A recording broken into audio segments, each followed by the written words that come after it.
اعوذ باللہ من الشیطان الرجیم پناہ مانگتا ہوں میں اللہ کی شیطان مردود سے۔ فَأَمَّا عَادٌ فَاسْتَكْبَرُوا فِي الْأَرْضِ بِغَيْرِ الْحَقِّ وَقَالُوا مَنْ أَشَدُّ مِنَّا قُوَّةً أَوَلَمْ يَرَوْا أَنَّ اللَّهَ الَّذِي خَلَقَهُمْ هُوَ أَشَدُّ مِنْهُمْ قُوَّةً وَكَانُوا بِآيَاتِنَا يَجْحَدُونَ۔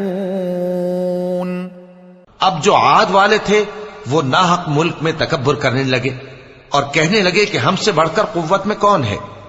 کیا انہوں نے نہیں دیکھا کہ اللہ جس نے ان کو پیدا کیا وہ ان سے قوت میں بہت بڑھ کر ہے اور وہ ہماری آیتوں سے انکار کرتے رہے۔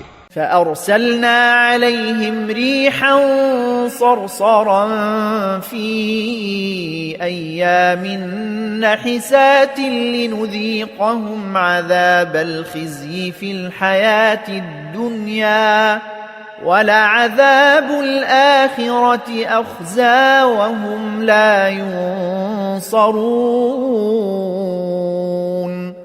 تو ہم نے بھی ان پر نحوست کے دنوں میں زور کی آندھی چلائی تاکہ ان کو دنیا کی زندگی میں ذلت کے عذاب کا مزہ چکھا دیں، اور آخرت کا عذاب تو بہت ہی ذلیل کرنے والا ہے، اور اس روز ان کو مدد بھی نہ ملے گی۔